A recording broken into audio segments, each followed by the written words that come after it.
I am the owner of the Epic African Tales. Subscribe to my channel so you never miss another story from ancestors. Marcus stood in the hallway outside the conference room long after his assistant had stopped asking whether he was all right. The glass walls reflected a version of him he barely recognized. Tailored suit. Expensive watch. Phone vibrating every 30 seconds with messages marked urgent. And beneath all of it, exhaustion. Not the kind that sleep fixed. The deeper kind. The kind that came from realizing you had spent years building a life no longer recognizable as your own. Sir. His assistant had returned, softer this time. The board is waiting. Marcus looked toward the conference room. 10 people sat around a polished table waiting for his decision on a merger he had once called the opportunity of a lifetime. A year ago he would have walked in without hesitation. Today, all he could think about was a 4-year-old girl drawing herself in purple crayon. And the man beside her. Not because Marcus resented him anymore, but because Daniel had looked at peace. That was what unsettled him most. Daniel had not looked triumphant. He had not looked like someone who had won. He had looked like someone who belonged there. At the little table. In the kitchen. In the ordinary moments Marcus had kept promising himself he would eventually make time for. He turned back toward his assistant. Reschedule. Her eyes widened. The board. Can wait. That sentence felt impossible coming out of his mouth. And somehow freeing. He walked past her before she could answer. His phone kept ringing in his hand. He silenced it. Then turned it off completely. The city outside was gray and damp. It had rained earlier. The sidewalks still held shallow puddles reflecting pieces of sky. Marcus walked without destination for nearly an hour. He passed cafes where strangers leaned toward each other over coffee. Parents pushing strollers. Teenagers laughing too loudly. Old couples walking slowly. Entire lives unfolding in plain sight. Lives he had once thought were ordinary. Now they looked extraordinary. At some point his feet carried him toward an address he had not visited in years. His mother's house. The front porch looked smaller than he remembered. The paint was peeling. The flower beds were uneven. His mother opened the door before he knocked. "Mama." She stared at him. Then, without asking questions, stepped aside. "Come in." The house smelled like ginger and furniture polish. Exactly the same. He sat at the kitchen table. The same one where she used to make him do homework. The same one where she had begged him not to miss too much of his own life chasing promotions. She placed tea in front of him. Then sat across from him. Neither spoke for a while. Finally she said, "What happened?" Marcus laughed once. Not because anything was funny. Because he didn't know where to begin. "I think I ruined everything." His mother stirred her tea. "No." He looked up. "No. You ruined some things," she said plainly. "That is not the same as everything." He almost smiled. Only his mother could make failure sound survivable. "I saw Amara today." Her face softened. "How is she?" "Big." That was all he could manage. His throat tightened. "She's funny. Smart. She draws now." His mother waited. And she called another man by name like he belonged there. There it was. The wound. Not jealousy. Loss. His mother nodded. "Does he love her?" Marcus hesitated. "Yes." "Does he love her mother?" "Yes." "Does your daughter feel safe with him?" "Yes." His mother folded her hands. "Then be grateful." He frowned. "Grateful. You think fatherhood is possession." The words landed hard. "It is not." She leaned forward. "Fatherhood is responsibility. It is consistency. It is showing up after you've made mistakes and continuing to show up when no one claps for you." He stared at the tea. "I don't know if she'll ever forgive me." "That is not your first task." "What is?" "Be worth forgiving." He sat there a long time after that. When he left, she kissed his forehead the way she had when he was a child. And for the first time in years, Marcus let someone comfort him. 2 days later he was standing outside a small bookstore. Saturday morning. Rain threatening again. He checked the address twice. It was right. Amara's preschool fundraiser. He almost didn't go in. Almost turned around. But then he heard children laughing. And stepped inside. The room had been rearranged for the event. Tiny chairs. Paper decorations. A folding table covered in cupcakes. Parents everywhere. He felt immediately out of place. Like someone who had shown up to a life he had not properly earned access to. Then he saw her. Amara. Her hair in 2 uneven puff buns. Paint on one sleeve. Talking animatedly to another child. He forgot how to breathe. She turned. Saw him. Paused. For one terrifying second he thought she might not recognize him. Then her face lit. Daddy. She ran. Not cautiously. Not politely. Fully. Her little body collided with his knees and then his arms. He dropped to the floor to catch her. She smelled like crayons and strawberries. He held her tighter than he meant to. You came. 3 words. Simple. Devastating. Yeah, he whispered. I came. She pulled back immediately. I have drawings. Of course she did. She dragged him toward a wall covered in children's art. Most were scribbles. Some were handprints. She pointed proudly. This one is mine. 3 stick figures, 1 small. 2 tall. He studied them. Who's this? That's Mommy. He nodded. And this? That's Daniel. He swallowed. And where am I? She pointed to the corner. A 4th figure. Smaller. Separate. I had to use another paper. She said it casually. Children always did. Truth without cruelty. But it still hurt.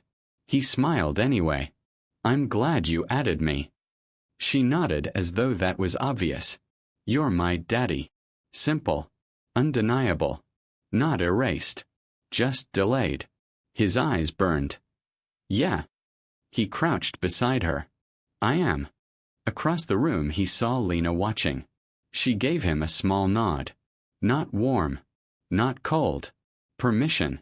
And beside her Daniel. Holding a paper plate and speaking to another parent. He noticed Marcus. Their eyes met. Daniel walked over. Glad you came. No edge. No challenge. Just honesty. Marcus nodded. Thank you. Daniel seemed surprised. For what? For being good to her. Daniel glanced toward Amara. Then back. That part's easy. Marcus believed him. That hurt too. But differently. Like a truth he had needed. After the fundraiser, Marcus asked if he could take Amara for the afternoon. Nnenna hesitated. Then looked at Amara, who was already begging. Please. Nnenna sighed. 4 hours. Marcus nearly laughed. I can work with that. Amara chose the destination. The aquarium. Because apparently fish were having a moment. That was how she phrased it. Daniel's influence, Marcus suspected. At the aquarium she insisted on leading. Tiny sneakers pounding ahead. Marcus trailing with snacks and wipes and a jacket she refused to wear. He had never done this alone. Not really. Every decision felt absurdly important. Was she too cold? Too hungry? Too tired? Did she need sunscreen indoors? Parenthood, he discovered, was mostly low-grade panic wrapped in love.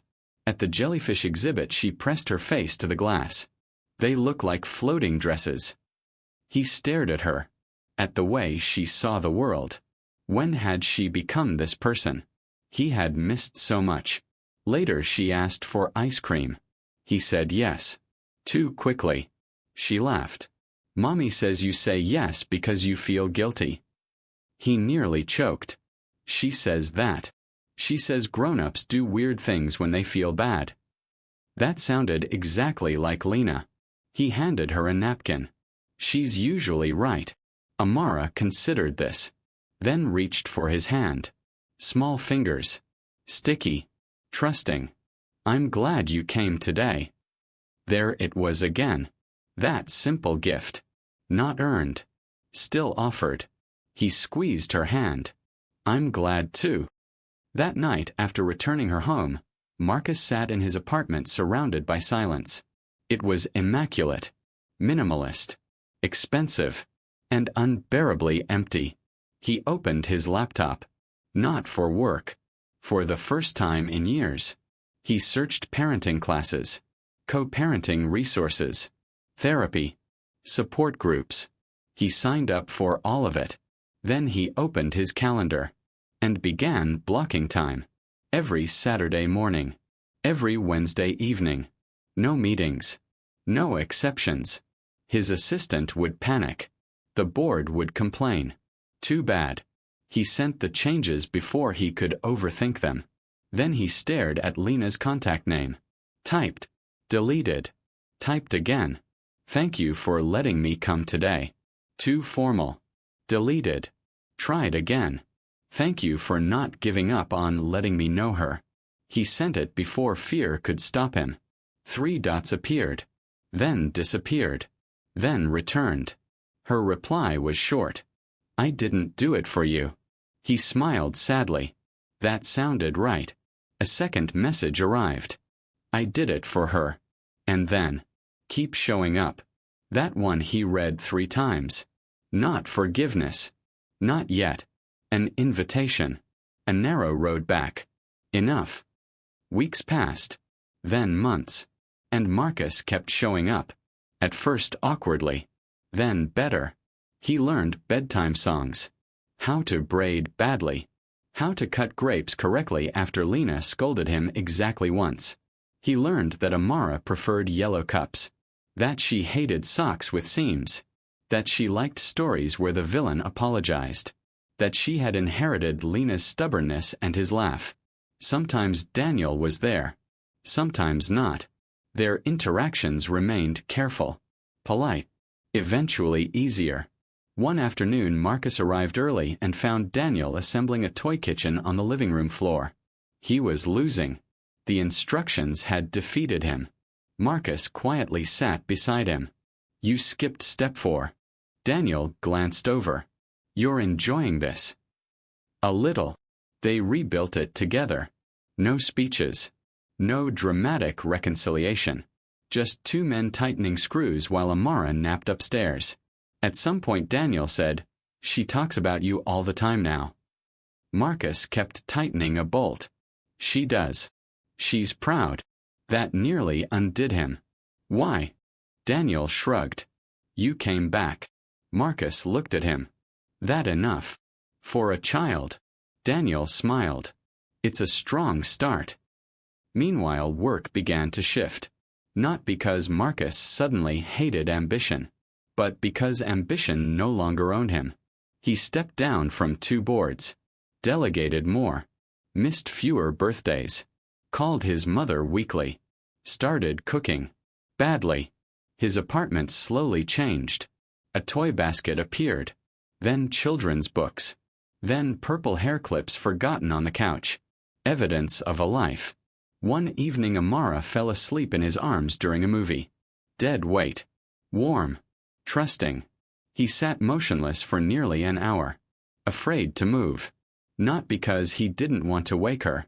Because he wanted to memorize the feeling. This was what he had once traded away for meetings. He would never understand that version of himself again. But healing was not clean. One Tuesday Nnenna called. Her voice tight. She has a fever. His chest dropped. I'm coming. And he did. No hesitation. At the hospital he arrived before Daniel this time. Before the paperwork was complete. Before Nnenna finished explaining symptoms. He carried Amara while she whimpered. He paced. He held cool cloths to her forehead. He whispered nonsense. When Daniel arrived, he brought coffee. No tension. Just relief. Nnenna watched both men and for the first time smiled. Not romantically. Not wistfully. Something gentler. Acceptance. Later, when Amara slept and the monitors beeped steadily, Nnenna stepped into the hallway with Marcus. You're different. He leaned against the wall. I hope so. No. She looked at him carefully. You are. He nodded. I was afraid it was too late. For us. He shook his head. No. I knew that was over. She respected that answer. For her. Nnenna softened. It almost was. He closed his eyes. I know. But it isn't. That mattered. More than she knew. Winter came. Then spring. Amara turned 5. Her birthday party was in a park. Purple balloons. Too much cake. A magician no one trusted. Marcus arrived early to help set up tables. Daniel was already there. Late, Daniel said. Marcus checked his watch. I'm 10 minutes early. Daniel grinned. Exactly. Marcus laughed. A real laugh. The kind that used to feel impossible. Across the field, Amara ran toward them. Crown crooked. Shoes untied. Both of you. She grabbed a hand from each. Come. No explanation. No choice. Just certainty. They followed. Because that was what love often looked like. Not grand declarations. Not dramatic reunions. Just answering when someone small called your name. Later, as the sun lowered and the party began to empty, Marcus sat alone for a moment on a park bench, watching her. Nnenna sat beside him. You okay?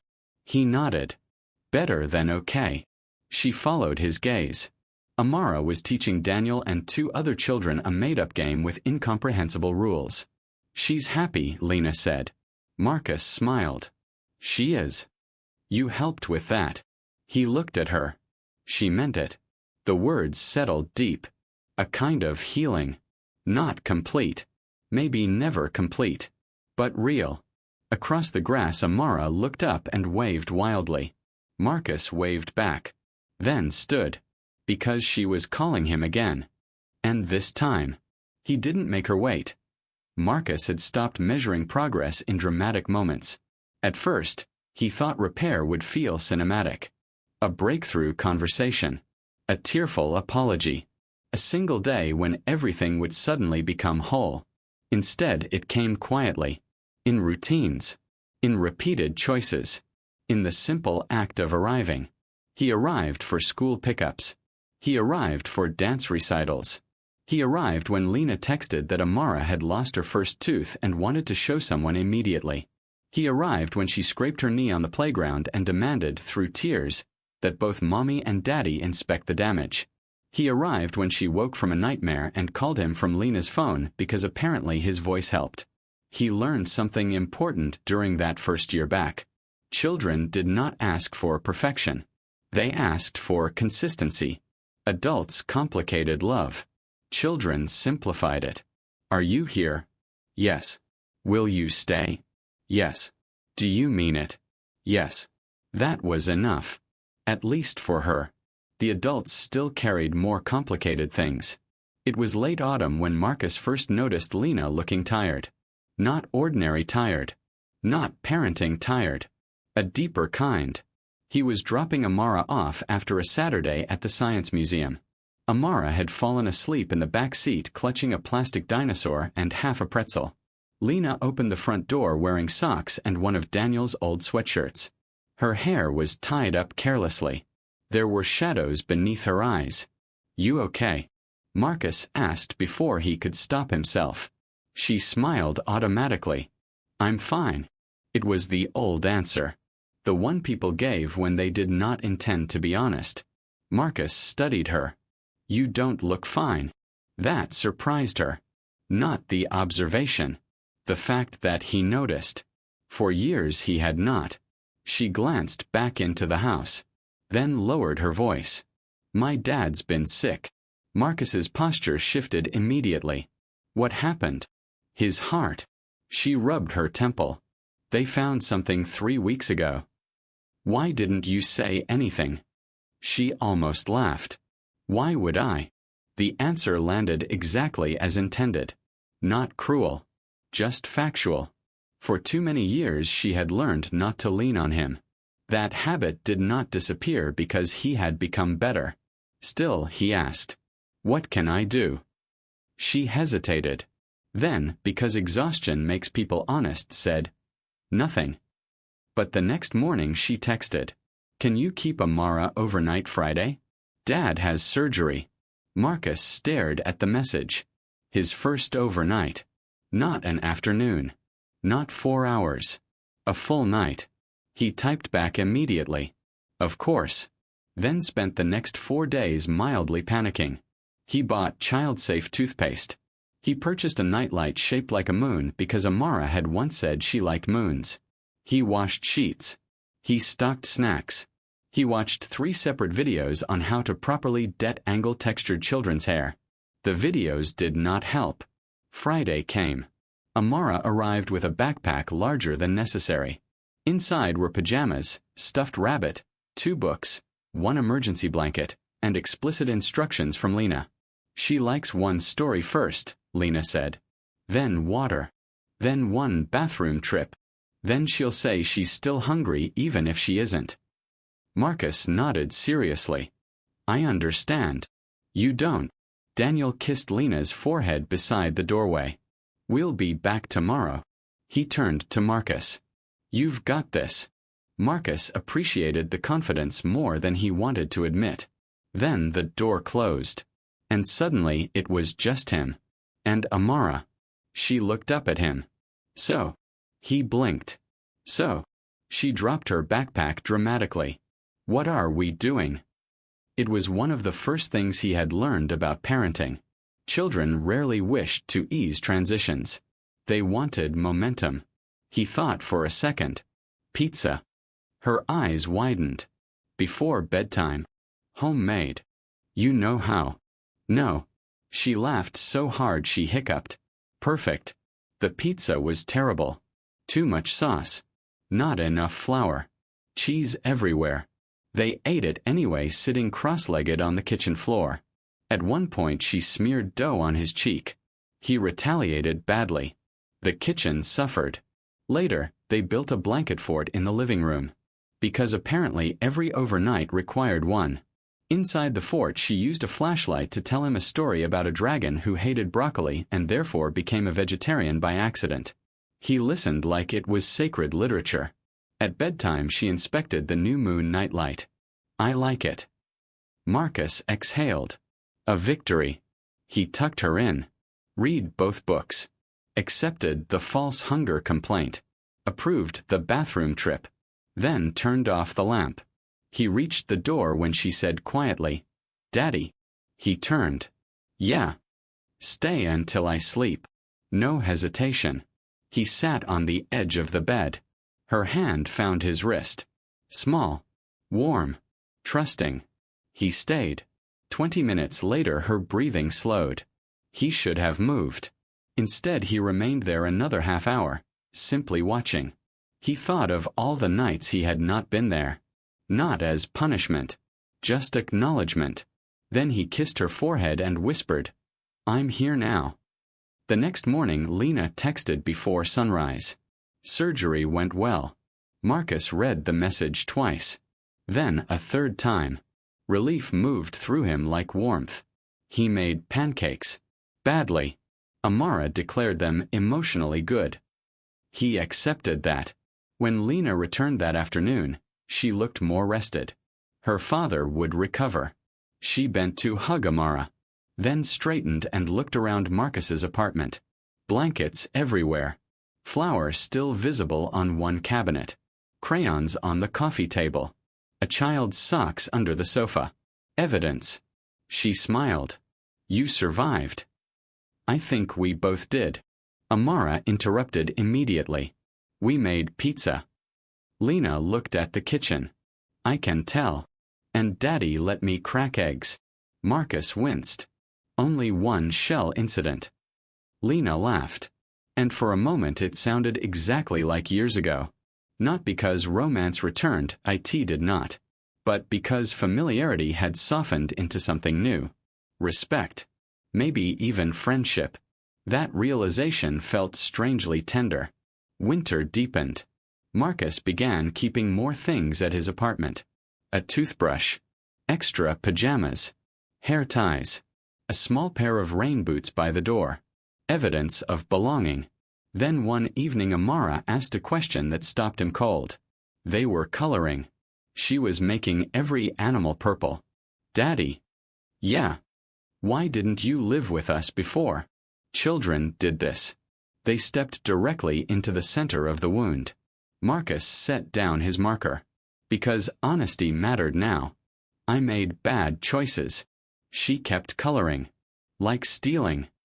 He almost smiled. No. Like lying. Sometimes. She considered that. Did you not love us? The marker in his hand froze. There it was.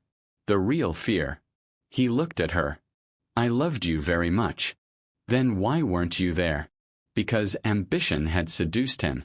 Because he thought providing money counted as intimacy. Because he mistook busyness for importance. Because he had been selfish. None of that belonged on a child's shoulders. So he said the truest simple version. Because I was confused about what mattered most. She nodded slowly. Are you confused now? No. That answer came easily. What matters most? He smiled. You.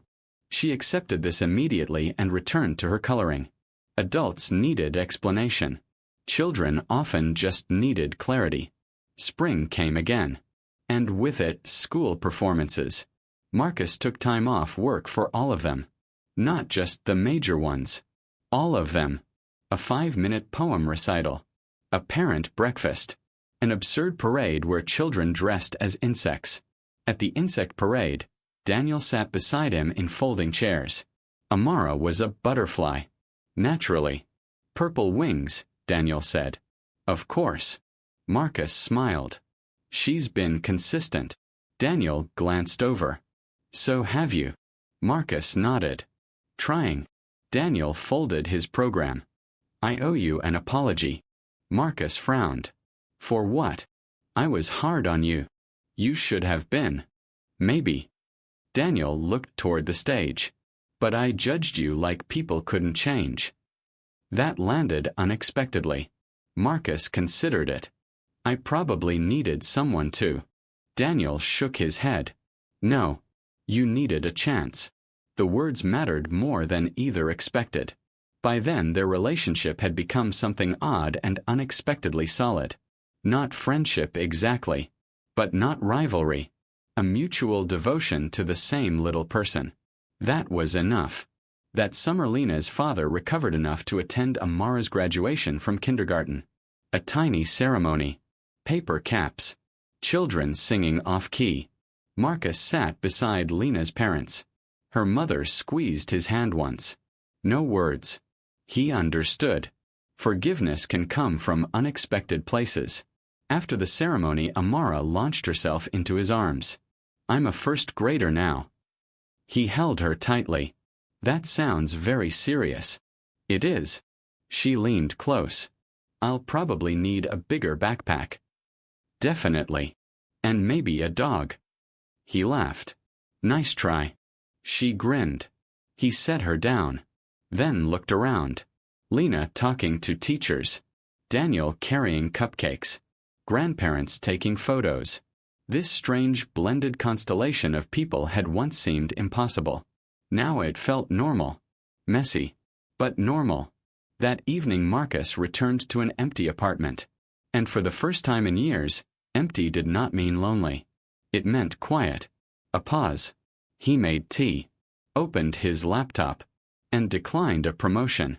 Not because he lacked ambition. Because the role required relocating. 3 years ago he would have accepted without hesitation. Now he closed the email and felt only relief. His phone buzzed. A photo from Nnenna. Amara asleep in the back seat. Graduation cap tilted over one eye. The caption read, "She had a good day." He replied, "Me too." Then set the phone down. There was a knock at his door. Unexpected. He opened it. His mother. Holding groceries. "You looked thin on video." He laughed. "You came to inspect me?" "Yes." She stepped inside. Then immediately noticed the child's drawings on his refrigerator. purple everywhere. She touched one gently. You are happier. He looked around his apartment. At the drawings. At the toys. At the tiny shoes. Yes. His mother nodded. I can see it. They cooked together. As they cleaned up, she said, You know what your father used to tell me? Marcus looked up. What? That becoming a parent means accepting that your heart now walks around outside your body. He stood still. Amara's face appeared instantly in his mind. He understood. I didn't know that before. No, his mother said softly. But you know it now. Later, after she left, Marcus stood at the window watching rain begin to fall. His reflection stared back. Older. Softer. Less certain in some ways. More grounded in others. His phone rang. Lena. He answered immediately. Hey. Sorry, she said. Amara wants to tell you something. A rustle. Then Amara's voice. Daddy. Yeah. I forgot. What? I love you. The words struck so fast his eyes closed. I love you too. A pause. Then. Even when you burned the pizza. He laughed through tears.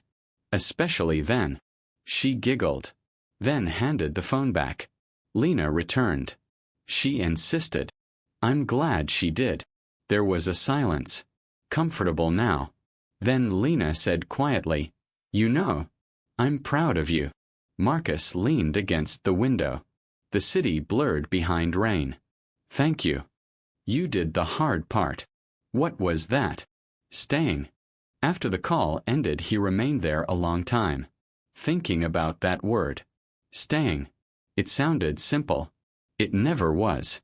Months later, Marcus found himself at another school event. An ordinary Tuesday. Parents crowded into small chairs. Children fidgeting. Amara spotted him from across the room and waved both arms dramatically. He waved back. Then she pointed to the empty chair beside him. Someone was expected. A minute later, Daniel sat down holding coffee. You saved my seat. Marcus asked. Daniel shrugged. She told me to. Of course she had. Then Lena slipped into the chair on Marcus's other side. A practiced motion. No awkwardness. No old ache. Just shared attention. 3 adults leaning forward as one little girl walked onto a stage. Amara looked nervous for exactly half a second. Then she found them. All 3. Her people. And her face settled. Confidence restored. She began speaking. Clear voice. Steady hands. Marcus listened. But more than that, he watched. Watched what safety looked like in a child. How it straightened her shoulders. How it softened fear. How it allowed her to try. He had once believed success was built in boardrooms. Now he understood. Sometimes it was built in folding chairs. By people who kept showing up. Afterward, as families spilled into the parking lot, Amara ran ahead toward the car. Daniel called after her to slow down. Lena laughed. Marcus reached automatically for the backpack she had dropped. Tiny ordinary motions. Invisible to most people. Sacred to him. Then his phone buzzed. Work. Urgent. A familiar old tension tugged at him. He looked at the screen. Then at Amara. She was trying to jump over a puddle and failing gloriously. He silenced the call. Slipped the phone into his pocket. And walked toward her instead. Need help? No, she said, already preparing another jump. Then she looked up.